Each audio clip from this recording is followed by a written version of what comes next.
एक बार नैमिषारण्य के निवासी ऋषियों के संसार कल्याणार्थ सूर्य जी से पूछा, हे सूत काल कलिकाल में लोगों के बालक किस तरह दीर्घायु होंगे सो कहिए। सूर्य जी बोले, जब द्वापर युग का अंतिम और कलयुग का आरंभ था, उसी समय बहुत शिष्यों का कुल के आपस में सलाह की थी, क्या इस काले माता के जीवित रहते पुत्र मर जाएंगे। तब से आपस में कुछ निर्णय नहीं कर सकी।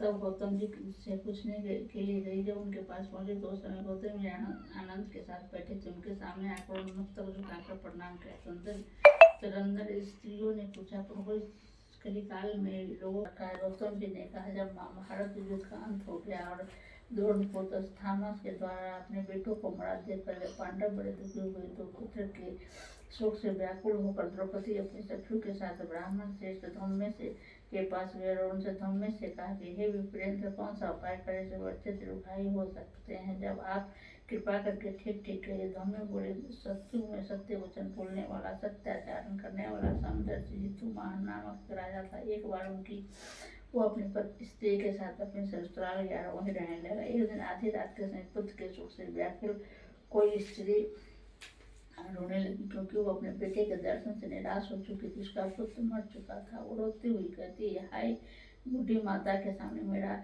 बेटा मरा जा रहा है। और उनका रुदन सुनकर राजा जी महान का तो मानो हृदय विदीर्ण हो गया। वो तत्काल उसी स्त्री के पास गया, उससे पूछा, तुम्हारा बेटा कैसे मरा। बूढ़ी ने कहा, गरुड़ प्रतिदिन आकर गांव के लड़कों को खा जाता है। इस पर उस दयालु राजा ने कहा, माता तुम रो मन आनंद से, बट मैं तुम्हारे बच्चों को बचाने का यत्न करता हूँ। ऐसा का राजा उस स्थान पर गया जहाँ गरुड़ आकर प्रतिदिन मांस खाया करता था। उसी समय गरुड़ की भी उस पर टूट पड़ा और मांस खाने लगा। जब अतिशय तेजस्वी गरुड़ ने राजा का बायां अंग खा लिया तो झटपट राजा ने अपना दाहिना अंग फेर कर गरुड़ के सामने कर दिया।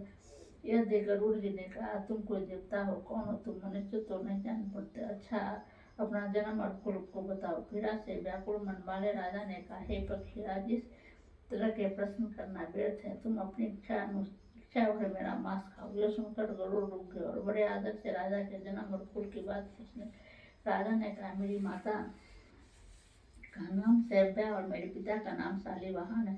सूर्यवंश मेरा जन्म हुआ और जो जितुवाहन मेरा नाम है। राजा की दयालुता देखकर गरुड़ ने कहा, महाभाग, तुम्हारे मन में जो भी अभिलाषा वो वर मांगो। यदि तुम मुझे वर दे रहे हो तो यह वर दीजिए कि अब तक जिस प्राणियों को खाया वो सब जीवित हो जाए। हे स्वामी, अब मैं यहाँ बालकों को न खाए और न कोई ऐसा उपाय करे कि जहाँ वो उत्पन्न हो, जो लोग बहुत दिनों तक जीवित रहे। धम्य ने कहा, परीक्षित गरुड़ राजा को वरदान देकर स्वयं अमृत लाने के लिए नागलोक गए और वहाँ से अमृत लाकर उन्होंने उन मरे मनुष्यों की हड्डियों पर बरसाया। ऐसा करने से सब लोग जीवित हो गए। उनके पहले गरुड़ ने खाया। राजा के त्याग और गरुड़ के पास वाला बहुत कष्ट हो गया। उस समय राजा के शरीर से शोभा दूनी हो गई थी। राजा की दयालुता देखकर गरुड़ ने फिर कहा, मैं संसार के कल्याणार्थ एक और वरदान दूंगा। आज आश्विन कृष्ण सप्तमी के दिन रहित शुभ अष्टमी तिथि है। आज ही तुमने यहाँ के प्रजा को जीवन दान दिया है, बस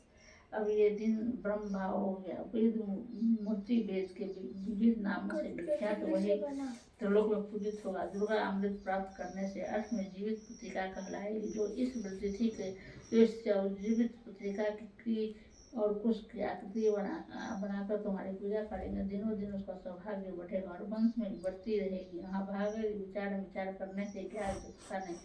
हे राजा, सप्तमी से रहित और उद्या तिथि को अष्टमी को व्रत करे, यानी सप्तमी विद अष्टमी उस दिन से हो जिस दिन व्रत न कर शुद्ध अष्टमी का व्रत करे। वो नर नवमी को पुत्र वरदान देकर और वैकुंठ धाम को चलेंगे। राजा अपनी पत्नी के साथ अपने नगर को वापस आए।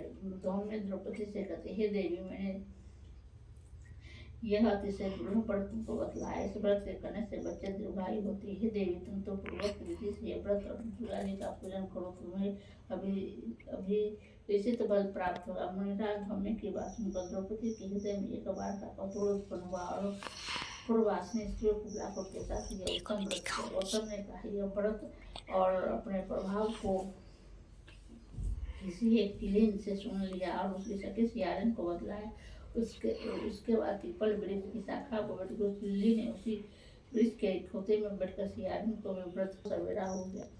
सवेरे वो गौशाला में गए, वहाँ से गौ का दूध किया, उस नवमी को उसने पालन किया। कुछ दिनों बाद वो दोनों मर गई और अयोध्या ने किसी धनी व्यापारी के घर में जन्म। संयोग से दोनों का जन्म एक ही घर में हुआ। उससे स्याडन ज्येष्ठ हुई और तिल्ली छोटी हुई। दोनों सभी शुभ लक्षणों से इसलिए बड़ी लड़की काशी राज के छोटी। पूर्व जन्म में कर्म फल से वो मृग नैनी रानी हुई। किसी का भी संतान को उत्पन्न करती वो मर जाती।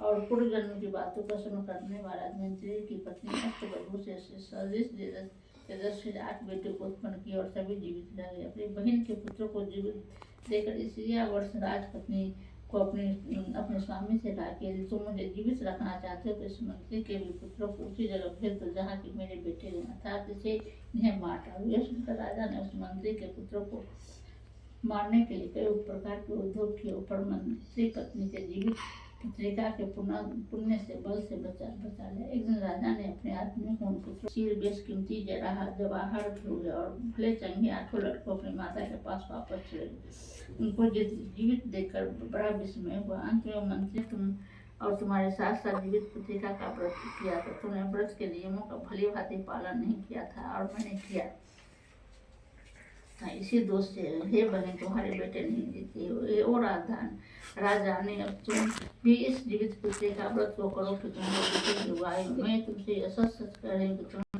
देने वाला यह दिव्य व्रत बतलाया स्त्रियाँ की दिव्य संतान चाहती हो तो वे विधि पूर्वक यह व्रत करे।